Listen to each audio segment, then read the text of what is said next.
This is Castle 1. Race officer speaking. Lane line is on boundary up ahead, 35 seconds out. A bit lower and faster here. That's a good one, Jimmy. Still gaining on the lane line there. You're looking at 10.5 and 42. Matching him on the boundary, yeah. Copy.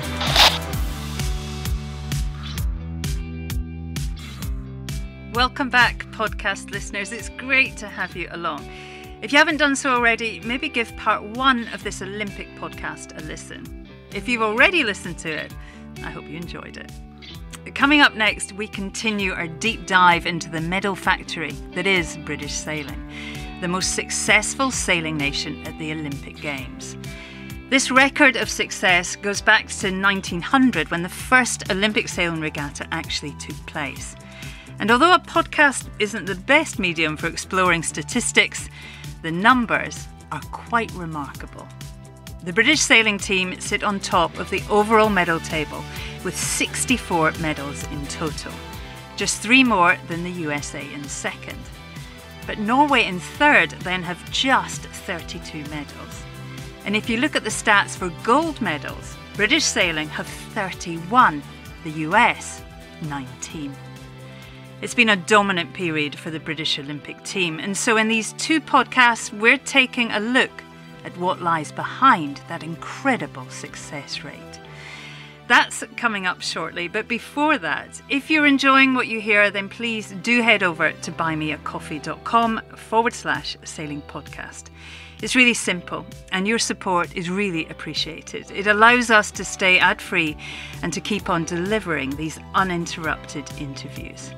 If you've already supported the pod, then many thanks. If not, head over to buymeacoffee.com and leave a message too. Right, on to this edition. Later, we talk to British 49er gold medalist Stu Bithell, who reveals what was going through his head as he and Dylan Fletcher eked out enough boat speed to sail their fierce New Zealand rivals down into silver, claiming a gold for Great Britain right on the finish line of the very last race. And we talk to American sailing royalty, Season 1 podcast guest Paul Caird, now tasked with turning around the fortunes of a failing USA sailing team. It's an interesting look at Team GB from the outside, and a look at how other nations approach the Olympic Games. But first, we catch up with Giles Scott, reigning Finn gold medalist going into Tokyo 2020 after an emphatic gold medal performance in Rio in 2016.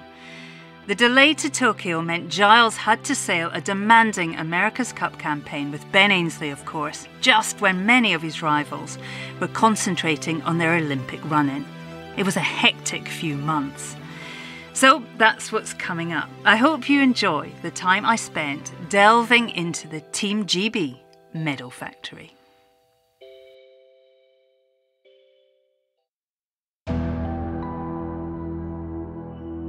In January 2021, we sat down during the America's Cup Challenger Series with Ineos tactician Giles Scott. Giles was very much in cup mode. He was an integral part of Sir Ben Ainsley's cup campaign, playing a pivotal role as the team made it through to the Challenger Series final.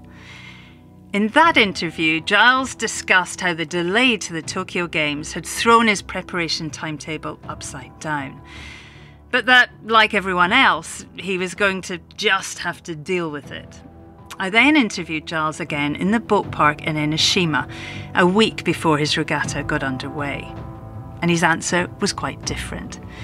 As part of Ineos sailing at the Cup in Auckland, he talked of the pressure of his role and how sailing in such a tense environment was actually a very good build-up. That he'd be able to deal with whatever the Games threw at him. 2 weeks later, Giles was turning his fin around and heading back to the start line as the rest of the medal race fleet sailed away from him. What followed was one of the most dramatic medal wins in Olympic sailing. It was a nail-biting finish, all relived in the next 20 minutes. Giles dropped by to talk to us while over in Cowes, a month after the Games.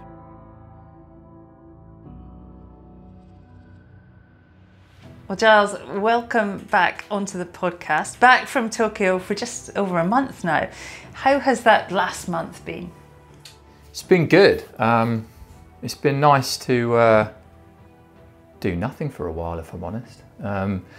It's flown by, and been getting into a few things like wing foiling, but other than that, not really been doing a great deal. Like all America's Cup sailors on the wing foil. Yeah. Winning in Tokyo, your second games, but you had the cup all the way through your campaign, Giles. I mean, surely not the ideal lead into a title defence in such a competitive class too. In hindsight, how difficult was the build up to Tokyo? It was tough, and I don't think I really comprehended how tough it was till the games was really done. Because in honesty, throughout that build up, especially the final 3 months, as soon as the cup ended, there was awful lot of doubt, certainly from me, about whether or not it was going to be possible to bridge the gap and be properly competitive again for the games. And I suppose there was a bit of surprise that I did manage to do that and end up walking away with the win. So it was a bit of a whirlwind. Ian Percy was in Tokyo coaching the British NACRA team. I mean, Percy won Finn Gold in 2000 in Sydney, and since then Britain has owned that medal. 5 consecutive golds in the Finn, more than any other class by far, and one of them, of course, yours in Rio. I mean, Giles, how much pressure did you feel to keep that Finn Gold British? Not a great deal, in honesty. There was, the British Finn history with the games and the legends that have gone before and sailed it is amazing. But personally, I didn't feel any additional pressure to win. I think all of us out there stack enough pressure on ourselves to try and win. Really, it's just an amazing story on the outside. The additional pressure wasn't really there. There was enough there already. Yes, I was the defending Olympic champion, and I was coming back from a bit of hiatus. But within the class, there was a lot of very good sailors that were sailing the boat a little bit differently, and I was kind of struggling to catch up with that and decide if I was even going to try and copy their techniques and things like that. So, I think the expectation was only there from people that maybe had a more global view of Finn sailing, but those of us that were in it, I think, knew that I had quite a bit on. We're looking at performance in this podcast, Giles. Can you give us a glimpse of some of the lengths you have to go to maximise your chances of success? I mean, in a fleet like the Finn, it's not just about sailing talent. No, it's not, and that is a really quite difficult question to answer, because I think one of the biggest things that we were playing a balancing act. I say we, I mean my coach Matt Howard and I, was really the levels of complexity that we were going to go to in striving for good performance. And we have to look at kit, we have to look at my sailing techniques, my tactics, and there's an awful lot of areas that can create a lot of distractions. And actually what I found in that final period was the more we stripped it back and the more we just focused on known performance differentiators, the better and more likely my win became. Give us some examples of the sort of things that you would explore. We'd be exploring mast bend characteristics, sail shapes, draft positions within sails, centerboard shapes, different hulls. So that's on the kit side, and then technique wise, it's how we set the boat up, how I was steering, body movements. There's an awful lot there to name but a few. But actually, the sport is quite a simple thing, because it's about how an individual is able to get a boat around a course over a shorter distance and faster than another guy or a group of other guys. And I think for me, that was always quite a powerful thing to remind myself when it felt like this complicated problem. Actually, it's, you know, on the face of it, it's actually quite simple. Can you maybe give us a little glimpse of behind the scenes of British sailing at the Games? I mean, what sort of lengths do British sailing go to make sure all their athletes are in the best possible position to medal? I think it's one thing that the British sailing team and of course Team GB do really well, is that everything that is Games related is always catered for. So this time round, of course, it was things like COVID practice, but it's always health, nutrition, sailor welfare, making sure that it's a nice environment off the water for the sailors to be in, and the coaching staff and support staff as well. You know, there's the focus for that 4 years is the Games, and the support staff do a very good job of making sure that the environment is right and the correct support is in place for the sailors as soon as we get to the Olympic Games. What's it like being part of that bigger unit? What do you think it adds to your, you know, to your campaign, being part of the British team like that? I think it reinforces me that when I see other people doing well, I kind of think, well, you know, you better buck your ideas up and toe the line and do your part too. I find that quite motivating. If I see others doing well, or in fact doing bad, like, I find it very motivating just to kind of remind me of why I'm there, what I'm trying to do. You've been around boat parks a while, Giles. What do you think the perception of the British team is from outside? Well looked after, wealthy, good group of sailors, and a good unit. And not all of those perceptions are necessarily true on the whole, as many individuals would kind of think they are.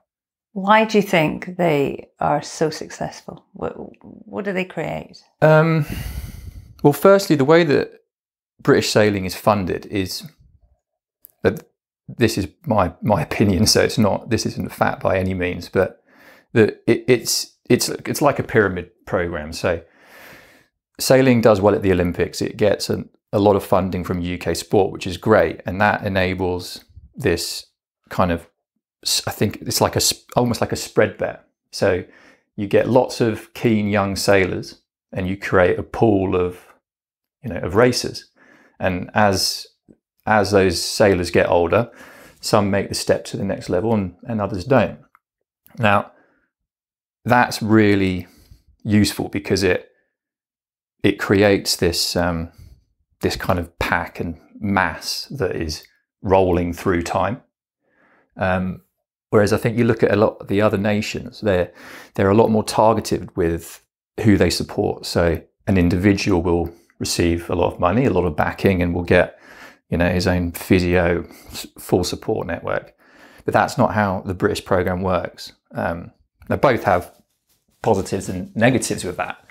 But I think the one thing that the British sailing team has going for it is just this power by numbers. I mean, the downside of that is that actually once you get to the top, you have to be able to support yourself. And the reason for that is because it's just the whole British philosophy is this progress by mass. And then there's a bit of a reliance on the top sailors being able to go out, provide for themselves to a certain extent in terms of funding their Olympic campaigns. And that's something that I've done through my America's Cup sailing. It's interesting you say that, because as you say, the perception of the British team is that it's this well-funded, well-managed unit. But at the very top, it's not necessarily the case. Well, we're very well looked after, and the support network around the top sailors is the best worldwide. That's not that's not up for debate.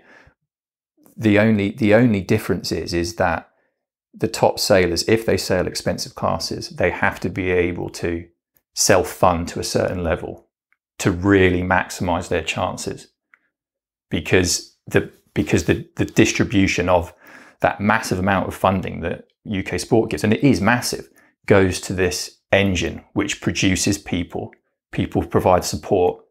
You know, I'm not saying that it's wrong, it's not, it's right, it works, but it does have a few, you know, there's a few things that it relies upon. All right, let's talk about you, Giles. Let's talk about that medal race. Just remind us what you had to do. You had a good regatta going into the medal race. You know, what was the scenario? I had to be top 5 to guarantee the win. And I mean, I had the conversation beforehand with Matt, and the only way that I could really mess things up and slip off the podium was if I got disqualified and the Kiwi lad Josh won the race. So that is kind of like your doomsday scenario that you have to talk about. So we talked about that, and so the conclusion to that was if there's at all a chance of you being over the line, you're going back. So of course in that race there was an individual recall flag. Any other race I wouldn't have gone back, but because it was a medal race I did. Take yourself back to that start. I mean, what was going on in your head? I mean, I decided to go back. Like, as soon as the flag went up, I was going back. There wasn't anything going through my head. I'd almost already drummed in my response.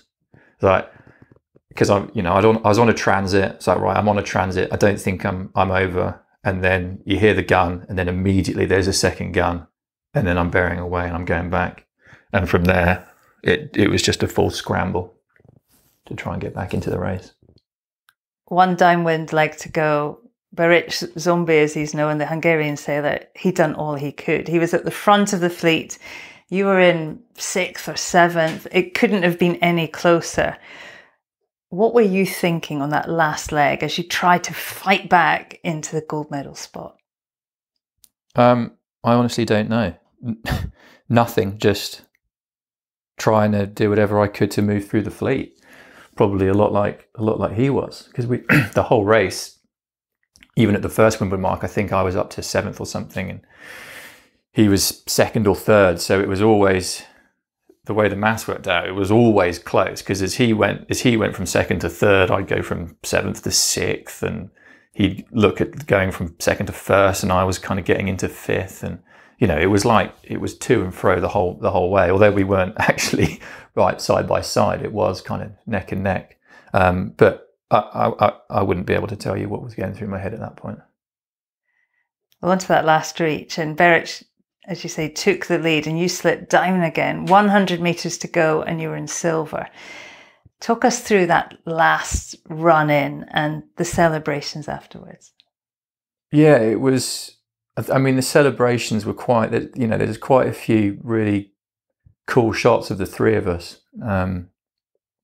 And, you know, I think if you'd ask all three of us, you know, after that race, are you happy with how it ended? And everyone would have definitely said yes.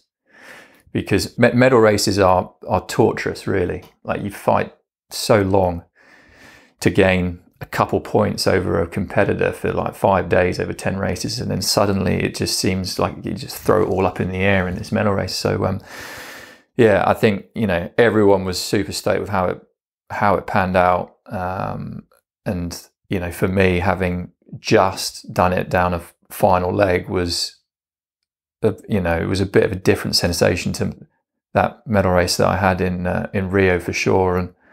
And I mean, the feeling was, you know, was amazing, but if I'm honest, I'd take victory the way I won in 2016 every time. Yeah. It's a lot less stressful. Yeah. As soon after racing as possible, we got you for an interview, didn't we? And you'd had a while to think about it. I mean, that was the Finns' last ever Olympic race. You'd kept the British medal, and there was a chink of rare emotion as we spoke to you in the mix zone. I mean, how important was that win to you, Giles? Yeah, it was massive. I think I said at the time that one thing that I found out from going to my second games was how much respect I have for athletes who go again and again and again. Because every time, if you're lucky enough to go to an event like an Olympic Games, well, as you know, and win, it's amazing, and you kind of feel like you've done it. And then the decision to go again is an interesting one, because you're like, well, I've kind of, feel like I've kind of done it. And for me, it felt like I was basically picking up my ego and sticking it on the chopping board again. So being able to pull through all of that was an amazing thing to be able to pull off. That's an interesting analogy. I mean, maybe just explain that a bit more. Picking up your ego and putting it on the chopping board. What do you mean by that? Well, I suppose the phrase that you're only as good as your last race, and that's very true. But equally, if you put yourself as you're an Olympic champion, are you better off being an Olympic champion having done one Olympic Games and then moving on to something different? Or are you better off being a one-time Olympic gold medalist and a two-time Olympian? So that's kind of, when I made the call to go through it, I had to be comfortable with that, which I probably never was. But again, that kind of, I suppose, helped to motivate me to try and make sure that I could become a two-time Olympic gold medalist. The record books show you now with consecutive golds. But what were the hardest obstacles, Giles, to overcoming and to win that gold medal? I think it was what I've just talked about, really. The decision to go again, and then being able to fight through the process where it wasn't actually going that well, because you can't help but compare to what you've done before. And 2016, I was winning almost every regatta I turned up to, whereas this time round, when I was more or less full-time fin sailing for about a year before COVID, I was going and I won a Europeans, and then I finished second and I finished fourth at the Worlds, and then suddenly I'm in the fight for it, but I'm not out in front. And I came back for the 3 months and finished second at Europeans and ninth at the Worlds for my last two results before the Olympics. So dealing with that whole roller coaster of am I, aren't I good enough was pretty big, and to be fair, Matt really helped to drag me through all that. Giles Scott, forever Finn Olympic champion. Many thanks for joining us. Thank you. A unique glimpse into the Olympic life of two-time Finn gold medalist Giles Scott. Giles, many thanks for your time. Our next guest has also been on the podcast before, and he's not British. But to get an idea of how other teams perceive the British approach to Olympic sailing, we thought we'd catch up with US Sailing's Paul Caird. Paul has a new position at US Sailing and has been tasked with returning them to their former glories. And to put that into perspective, we need a very quick history lesson. In 1984, at the LA Games, the United States became the first ever team to win an Olympic medal in every Olympic sailing discipline. Yes, there were only 7 classes. Outrageously for the 1980s, there was also no women's classes. But that's another story. The point being, they were a dominant force in Olympic sailing. From 84 up to the Sydney Games, they won a further 16 medals. But from 2000 onwards, they have won just 8 in 6 Olympic cycles. Put that in perspective, this is the United States we're talking about, the Olympic powerhouse. Since their 1984 home games, overall, they've won a staggering 947 medals. They regularly take home 10% of the medals on offer. They finished top nation 6 times since LA, but none of these statistics are reflected in the performance of their sailing team. So, to pose those tricky questions, we dialed up Paul Caird. Welcome back on the podcast, Paul. You were our very first recording all that time ago, and so it's great to have you back. We've missed you. Well, I always enjoy talking with you, Shirley, and I'm honored to have been the first. I remember we recorded that in the Bahamas. No better sailing venue than Nassau, so always good memories. It was, definitely. I mean, you have a new job, don't you, Paul? I mean, a massive task ahead. Tell the listeners what you've taken on. What's your new role? My new role is the executive director of U.S. Olympic Sailing, and our mission is to return to the top of the podium in Olympic sailing. The reasons for that are more than just the glory of winning Olympic medals, but really the knock-on effect that the Olympic team has throughout sailing within a nation. So when you look at your America's Cup teams, your around the world teams, your TP52, Maxi, all the high-end sailing that goes on in a country. Obviously, not only the Olympians that go to the games, but the 4 or 5 people who challenge them provide a depth of talent that's very valuable to a nation in terms of its sailing prowess. And then there's the inspirational aspect of it. I know we're going to end up talking about GBR here, and to have Shirley Robertsons and Ben Ainsleys and Ian Percy's for younger athletes to look up to really helps the bottom of the pyramid, the pipeline of talent. It's motivating, it's inspirational, and the Olympics is a very elite competition, and beating more than half of the competition is nothing to be ashamed of. But it's not really what Americans think of themselves as, and certainly not with our past. I go all the way back to '84 when we won nothing but gold and silver. So the desire in the United States is to turn around and come back and fight for the top of the podium with GBR and all the other great nations. And I've agreed to take on the challenge, and it's going to be a very steep hill to climb. It's not going to be easy by any stretch of the imagination, but nothing worth doing is. We'll talk about how you get the snowball going in a sec, but we're talking Olympic performance on this pod. And when I first started Olympic sailing, the US were the most successful nation and medalled in most classes. The team and the other nations, they expected it. Talk to me about where the team is right now. And you mentioned some stats, but also just your feeling of where they are. Well, when you say right now, I'm hoping that already there's renewed energy in a positive sense, and hope, expectation, promise. Not promise in the sense that things are promised, but promise in the sense of a better future. Obviously, I took the job a little more than 5 months ago. I didn't really make much impact or changes in Tokyo. I was more observing and experiencing all that again. I hadn't been to a game since 2004. And, but in the United States, we have a process by which we have to produce a high performance plan and submit that to our U.S. Olympic Committee at the 1st of September. So that was 3 weeks ago.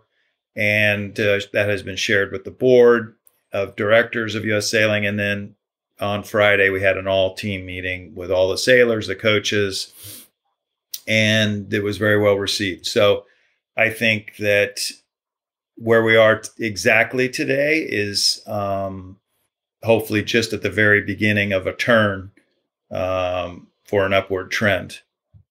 How has this happened, Paul? From the nation who used to medal in every class and until recently had won the most medals in Olympic sailing to the current scenario. How did that happen?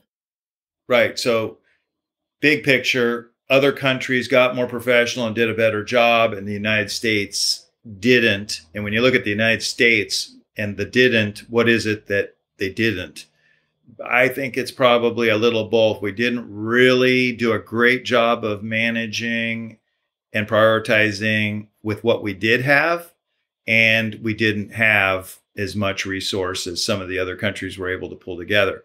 Now, that's a little bit, I don't want to make this about money, because you can have all the money in the world, and if you don't do the right things, you still have a zero. So every country, whether at this last games, Denmark and Germany, I think, got 3 medals each. New Zealand's obviously done well for years. Australia's done very well. It's not that they're all rolling in $20 million a year budgets. But they do have some tactics and tools that we don't have in the United States. Denmark only sent 5 teams to the Olympics, half. And in the United States, we have a thing called the Stevens Act, where every class, anybody who wins a trials in a class has the right to go to the Olympics. Now, are we obligated to support them to a certain level? No, not legally, but pretty hard to be on a team and not treat everybody, equally and give everybody as much support as possible. So we're in a little different case. I would say the one country that can afford to send 10 teams to the Olympics is GBR.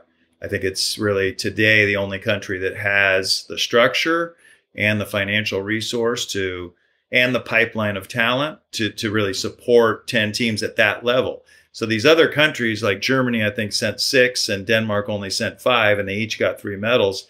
That's smart. Their people are smart about how they use their resource and what they do. And so back to the United States and what we didn't, we weren't smart with what we had, and we didn't have a lot. So that in combination with other countries being smart and maybe having a little more, that's what created the difference between 84 and 92, where we were very dominant, and 2012, 2016, 2021, where we won 1 bronze out of 30 opportunities. You were in Enoshima for a few days. I didn't see you, Paul. I think you were hiding in the AC. But maybe tell us what you were doing there and what did you see?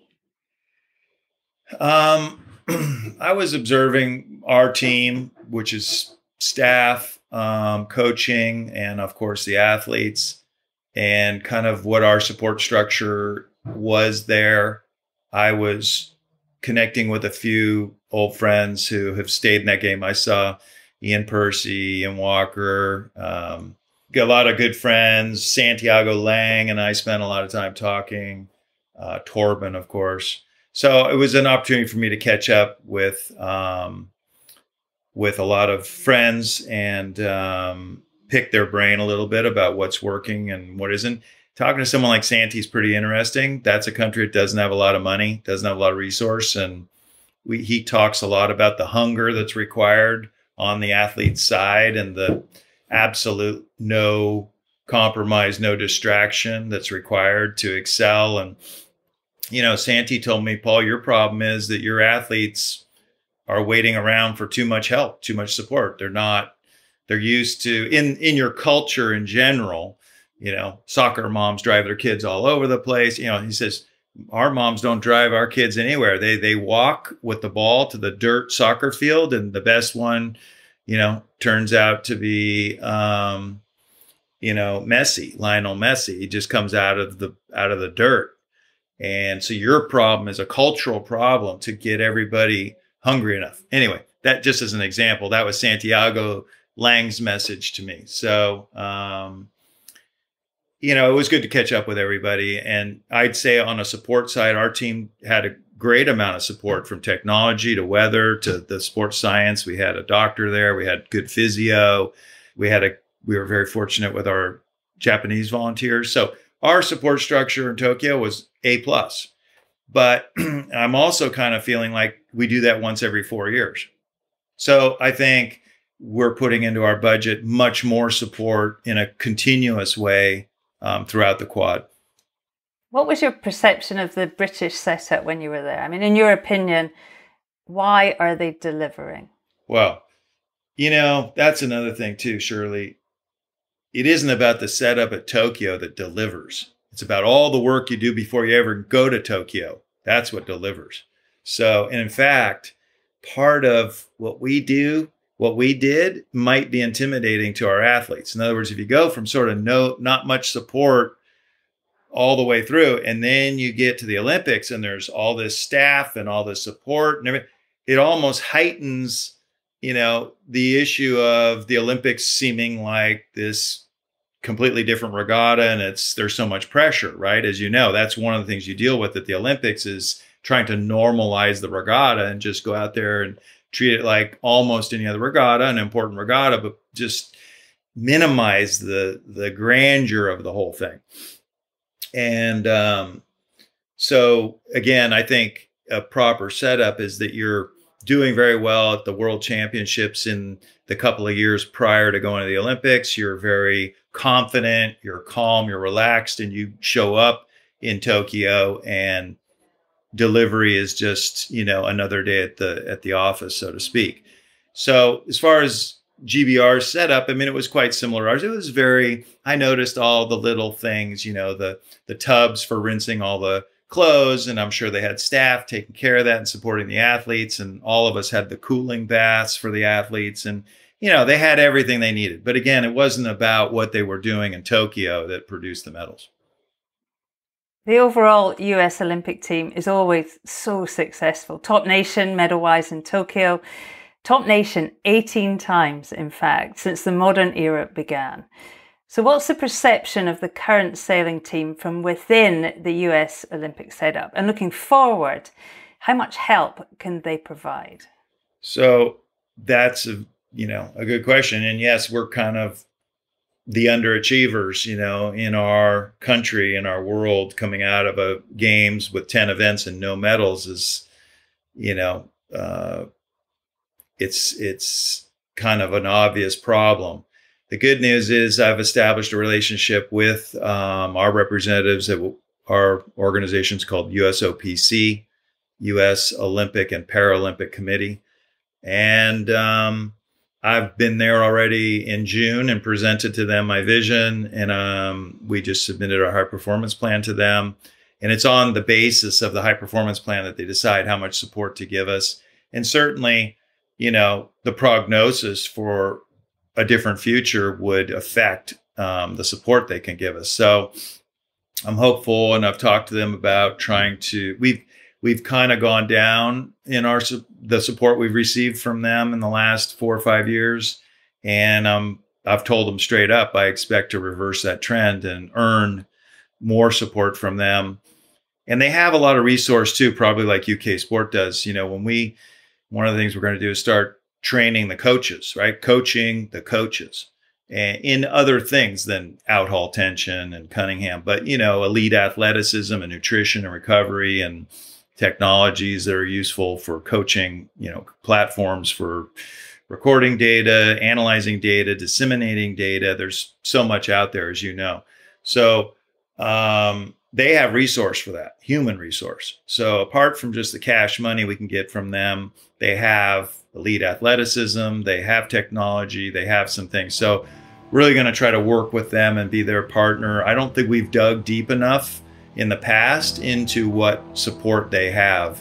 And I'm going back there in October to try to focus on that. How big a task is this, Paul? I think this is going to be the hardest job I ever had, Shirley. Anyway, you know what I've done. I've gone around the world and I've done the America's Cup a few times. I'm pretty sure this is going to be the hardest job I ever had. It's a long road ahead, Paul, but you're definitely the man for the job. All the very best moving forward, and many thanks for talking to us again. Always a pleasure, Shirley. A fascinating insight into USA sailing and the task ahead of Paul Caird there. Paul, thank you. Our final interview is with a man that, along with his helm, Dylan Fletcher, provided us with one of the most exciting finishes of this year's Olympic regatta. Stu Bithell, crew on board the British 49er, had sailed a good week. In tricky conditions from 12 races, they finished outside the top 10 just twice. In second place going into the medal race, they needed to finish ahead of the New Zealand boat with a boat between them. No big deal, right? But that New Zealand boat was sailed by Pete Burling and Tuke, a force so dominant in 49er sailing, they'd graduated to the key roles at Team New Zealand, winning the past 2 editions of the America's Cup. It was a massive ask for the British boat, and it all went down to a few centimetres on the line. We interviewed Stu on a glorious late summer morning, sitting on the wonderful shores of Poole Harbour, outside his local Parkston Yacht Club. Stu Bithell, welcome to the podcast. Tokyo 2020 Olympic gold medalist. Has that sunk in yet? Yeah, I think it is starting to sink in good now, yeah. I remember when I won, putting my medal by the bedside table and every morning waking up surprised, I guess, that it was actually mine. Has there been a bit of that? Yeah, definitely a bit of that. I actually remember the very next morning of the final day of racing, and I definitely had that where I bounced up out of bed. I was like, "Where's my medal?" And it was at the end of the bed. I was like, "Oh yeah, just checking that wasn't a dream." It actually happened. It was a dream ending, so. You won a silver medal in London with Luke Patience in the 470, of course, a gold medal in Tokyo. How has the last month been? What have you been up to? Yeah, obviously we got back from Japan, and I kind of planned a bit of definitely 2 weeks time off. One of those weeks was with my girlfriend and family, and the second one was what I call time off, is doing the Merlin Rocket Nationals, which is a little national class 50 boats up in Scotland. So that, for me, that was a bit of downtime. It was a good fleet and good atmosphere. What did they think when you turned up? Well, I'd done it before. I did it in after the London cycle. I went straight to Lyme Regis for the Merlin Nationals there, and yeah, I kind of get on with the people there, and I think they enjoy me coming around, and I enjoy, to be honest, going on a few beers with some old friends, which is kind of the main part of doing it, really. I'm assuming you won. Yeah, don't assume that, but yeah, we did win, but it was very close, actually. A good friend of mine, Christian Birrell. Well, gold medalist and Merlin Rocket national champion. Big one. Stu, we're looking at performance in this podcast. So tell us, if you can, what did you and Dylan do? What lengths did you go to make sure you were in the best shape you could be once the regatta started in Tokyo? Yeah, I think you got to go back 5 years now. I was going to say 4 years, but 5 years, where we started putting together an Olympic campaign as a new team. And we kind of made a real emphasis on being in control of our own destiny. We were mature sailors. Dylan had been to the Olympics, I'd have been to the Olympics, and we're kind of, towards the end of our Olympic campaign, and we're like, we're going to give it everything. So yeah, we kind of put in place a bit of a plan where we took ownership of our roles, which is actually quite difficult to do within the British sailing team, especially when it comes down to coaching structure and financial support like that. So yeah, I guess we took it on ourselves. We wrote the plan out, we executed the plan, and yeah, once we qualified for the Olympics, it all of a sudden came a little bit easier. We got more support from the British sailing team, which was in line with our 4-year plan, that tailored support, really personal connections with our coach and other people, and yeah, it kind of all went well. We got an extra year to train, and we dug deep into some really interesting goals, which I won't bore you with, but we unraveled some interesting stuff there, and it all came together in Tokyo. And kind of at the forefront of all those years was the boat speed of a 49er. It's unbelievable. I actually remember you talking about that back in the day, and Peter Bentley, it's all about boat speed, boat speed, boat speed, boat speed. And I remember you emphasising downwind, but less so in the 49er. But yeah, we spent a lot of time on boat speed, and we got that by the end. And yeah, after that, it was just execution of the regatta. Boat speed gives you options. Speed. Yeah, exactly. I got a lot of follow-up questions on everything you've said, but let's go back to, you talk about, taking control, ploughing your own furrow, making your own decision making, and you also said that was hard initially in the British team environment. Just explain what you meant by that.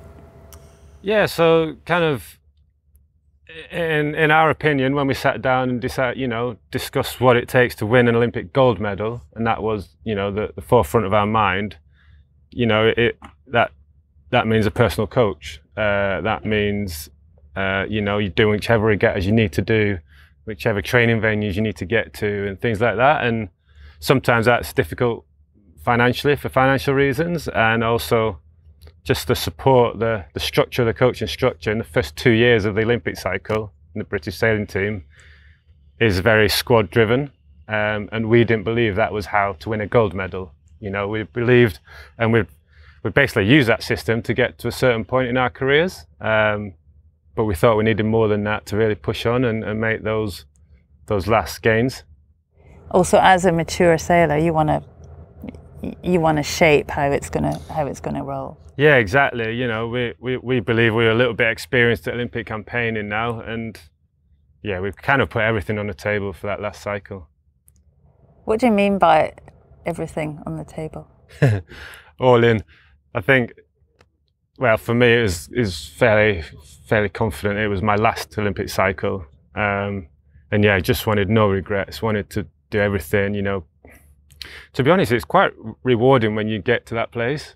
Like you buy into the program. It's exciting. You know, like we're doing it. We've got to do it right, and that keeps you motivated throughout the cycle, which is sometimes what we've failed to do in previous cycles. Certainly me. You know, so yeah, it was put it all in. Nothing left. No stone unturned. Is that what they call it? That's what they say, isn't it? That's a cliche. I mean, maybe for our listeners, just describe what that looked like. That, you know, that amount of effort, that no stone left unturned approach. What does that actually look like? Yeah, no stone left unturned. Yeah, I think I mean, for us, it was getting into every last corner of the 49er of boat speed we could get out of it, which, you know, it comes down to which sails you use, which rig you use, the combination of them both, which is the best 49er hull.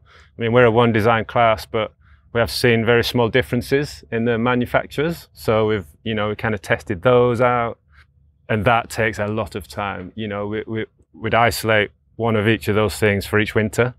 So, you know, it was boats one winter, first winter, then we got onto masts, and then towards the end of the cycle, it was like, right, let's get the sails for this mast, and that's hours and hours of work and tuning and training.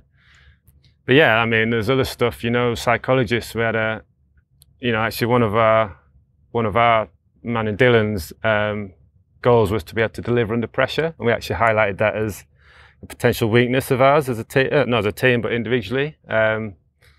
And so we really worked on that with a psychologist, a specialist. And yeah, as you saw by the end, we kind of managed to bring it all together, which is nice.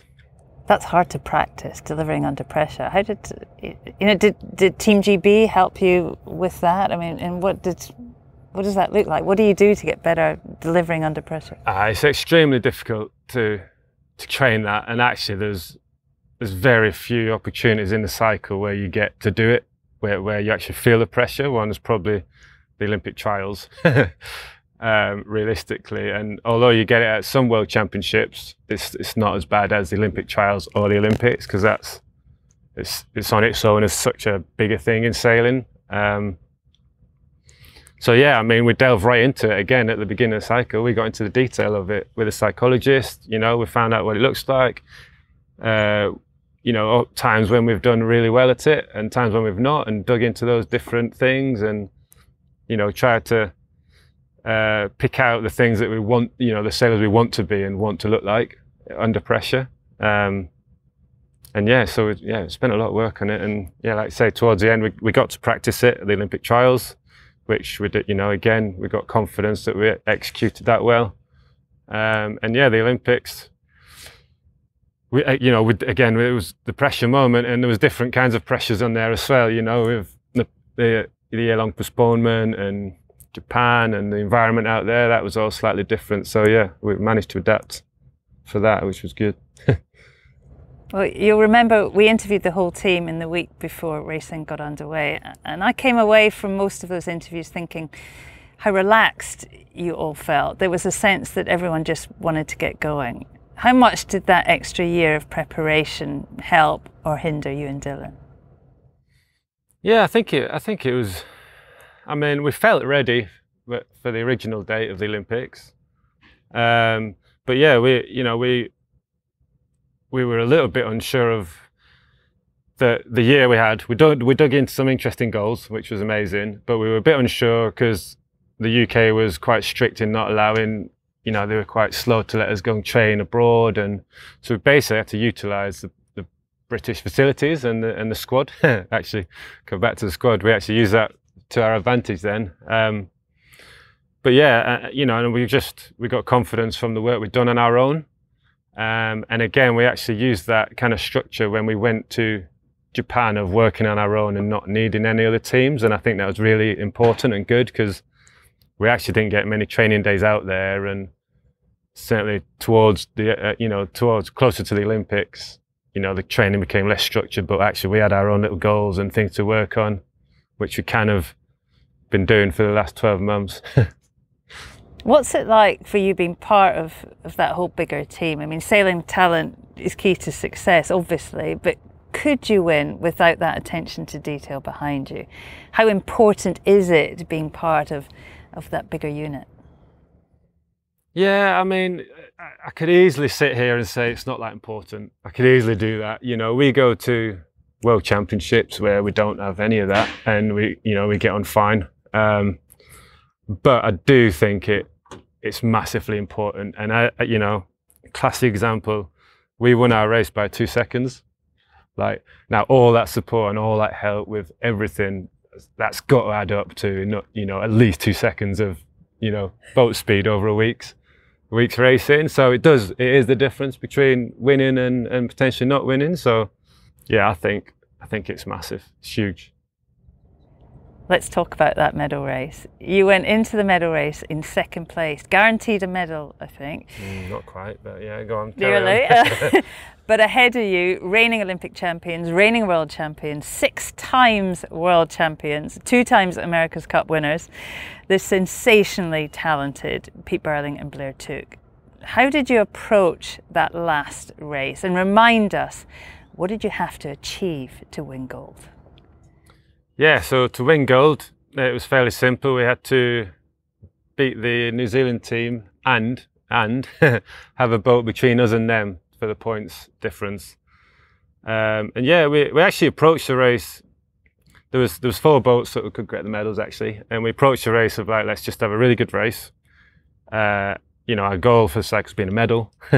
Let's go and do that, and if we do that, we'll win a medal, guaranteed. So we kind of approached it a little bit like that, took a little bit of pressure off ourselves to go hunting for gold. But yeah, as soon as we started the race, it was, without realising, the mindset definitely changed. You know, we kind of got a little bit attacked on the start line by the New Zealand boat. And then we kind of just got away, got off the pin end, had a really good start at the pin end. And then coming back to our boat speed that we've been working on, we got the hammer down, won our side, and we're right in the mix at the top. And from that point, it was kind of, right, we're going for gold medal now. I mean, have you actually watched the race? Have you watched it at all? Yeah, I did actually, yeah. In my first nights of jet lag, 4 o'clock in the morning in my living room. Yeah, I got up and watched it, and yeah, it's pretty cool actually. It's really cool to watch. You use those terms, regroup, and you were internal, and I guess they're daily words for you. But just really explain to our listeners the mindset. I mean, what that meant. What do those words mean, and how did you approach, those final few legs when you knew what you had to do? Yeah, I think one of the things me and Dylan have been working on is alignment, and usually when we're aligned, we're really good. And some of our mistakes come from being disaligned.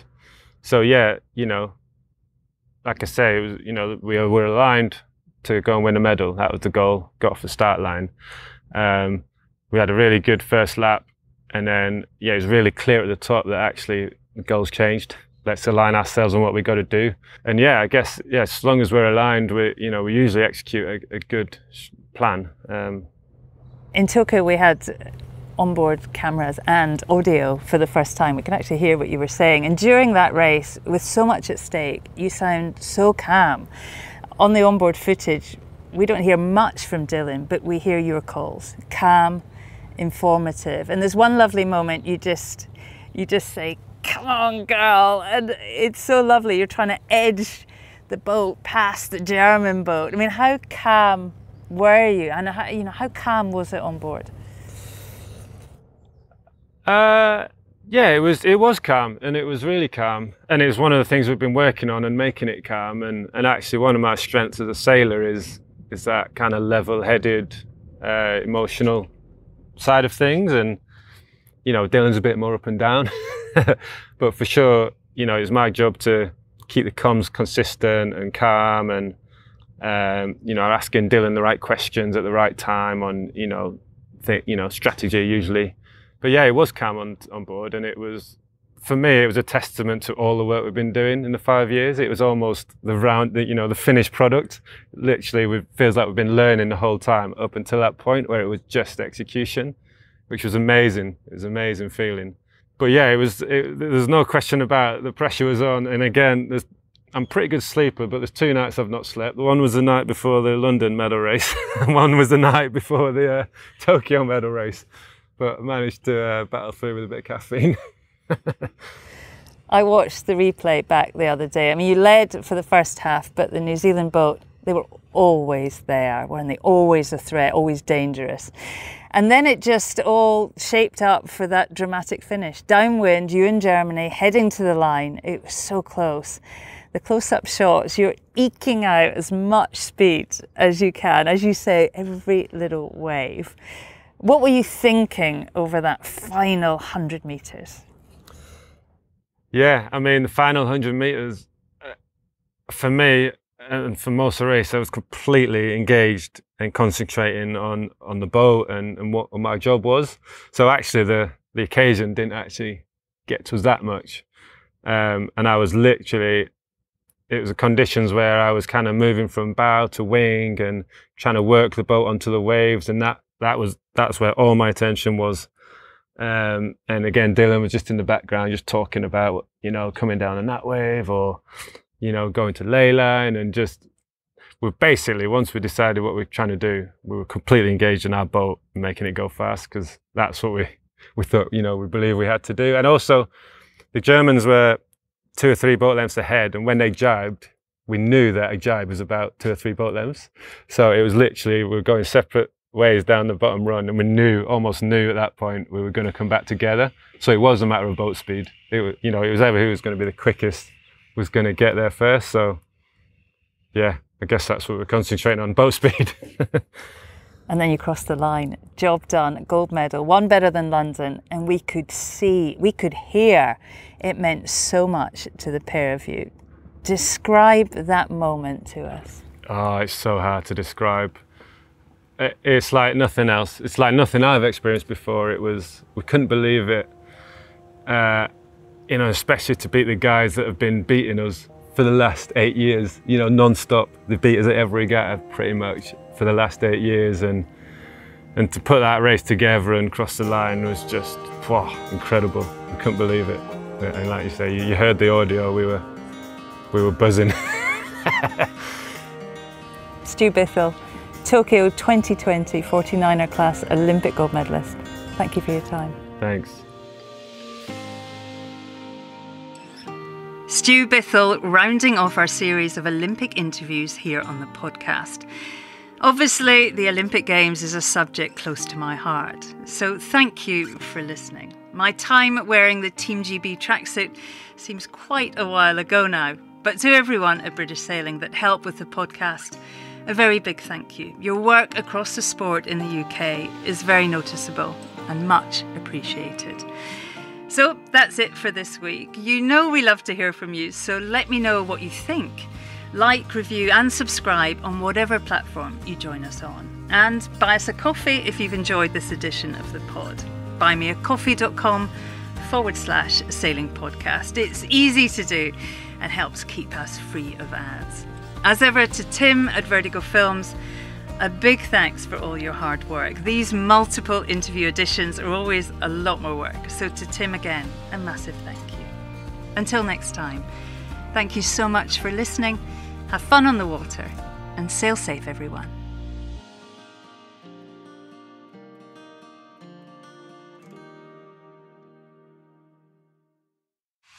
This is Castle 1. Castle 1.